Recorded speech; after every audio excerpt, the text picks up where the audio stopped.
বহু জল্পনা কল্পনার অবসান ঘটিয়ে অবশেষে ত্রয়োদশ জাতীয় সংসদ নির্বাচনের প্রথম ধাপের জন্য ১২৫টি আসনে প্রার্থী ঘোষণা করেছে জাতীয় নাগরিক পার্টি এনসিপি। 10 ডিসেম্বর রাজধানীর বাংলা মোটরে দলটির অস্থায়ী কার্যালয়ে আয়োজিত সংবাদ সম্মেলনে সদস্য সচিব আক্তার হোসেন আনুষ্ঠানিকভাবে এই তালিকা প্রকাশ করেন। এনসিপি নির্বাচন পরিচালনা কমিটির সদস্য সচিব তাসনিম জারা জানান, দেশের সকল শ্রেণী পেশার মানুষের জন্য মনোনয়ন ফর্ম উন্মুক্ত রাখা হয়।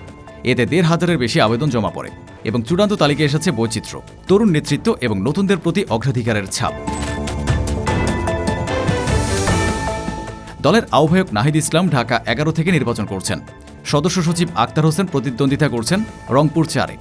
অভ্যুত্থানের অন্যতম সমন্বয়ক মোহাম্মদ সার্জিস আলম লড়বেন পঞ্চগড় ১ আসনে, আর হাসনাত আবদুল্লাহ যাচ্ছেন কুমিল্লা ৪ আসনে। এছাড়াও উল্লেখযোগ্য প্রার্থীদের মধ্যে আছেন কুড়িগ্রাম ২ থেকে ডক্টর আতিক মুজাহিদ, সিরাজগঞ্জ ৩-এ দিলশানা পারু, সিরাজগঞ্জ ৬-এ এএসএম সাইফ মুস্তাফিজ, পটুয়াখালী ২-এ মুজাহিদুল ইসলাম শাহিন এবং গাজীপুর ৬-এ ফরহাদ সোহেল। প্রথম দফা মনোনয়নে দেখা গেছে প্রতিদ্বন্দ্বী প্রার্থীর কথা চিন্তা করেই প্রার্থী নির্দিষ্ট করেছে দলটি।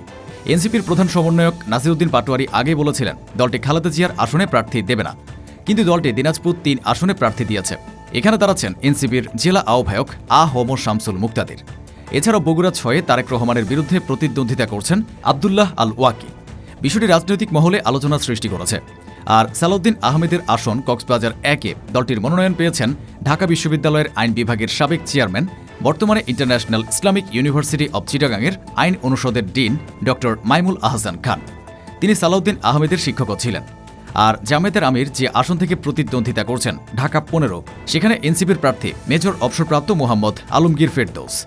অন্যদিকে আলোচনার কেন্দ্রবিন্দু মেজর অবসরপ্রাপ্ত মঞ্জুর কাদের। ২০০১ সালে বিএনপির টিকিটে বিপুল ভোটে জয়ী হয়ে মন্ত্রী হন তিনি।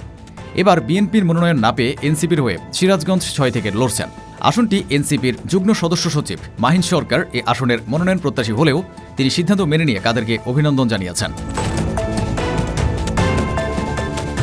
দল গঠনের শুরু থেকে আলোচনায় থাকা সামান্তা শারমিন এবার মনোনয়ন পাননি।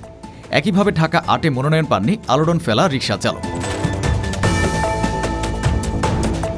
এনসিপির মনোনয়ন তালিকায় এসেছে পেশাগত ও সামাজিক বৈচিত্র্য। চিকিৎসক আছেন ১২ জন, আইনজীবী ১০ জন, ৯ জন সংখ্যালঘু সম্প্রদায়ের প্রার্থী রয়েছে। আছেন ৫ জন প্রকৌশলীও, সাবেক সেনা কর্মকর্তাও আছেন ২ জন। এছাড়া জুলাইয়ের গাজী, শহীদ পরিবারের সদস্য, কবি, অধ্যাপক ও অধ্যক্ষ আছেন ১ জন করে। উল্লেখ্য, ইতোমধ্যে বিএনপি ২৭২টি আসনে এবং জামায়াত ২৯৮টি আসনে মনোনয়ন দিয়েছে। কিন্তু এনসিপি মাত্র ১২৫টি আসনের প্রার্থী তালিকা নারী ও সংখ্যালঘু প্রার্থিতা এবং পেশাগত পরিচয়ের বৈচিত্র্যে অপর দুই দল থেকে এগিয়ে। এই বিস্তৃত অংশগ্রহণ দেখাচ্ছে যে এনসিপি রাজনৈতিক ব্র্যান্ডিংয়ে নাগরিক প্রতিনিধিত্বের ধারণাকে প্রাধান্য দিচ্ছে। এখন দেখা যাক মনোনয়ন চমক নির্বাচনী ফলাফলে কেমন প্রভাব ফেলে।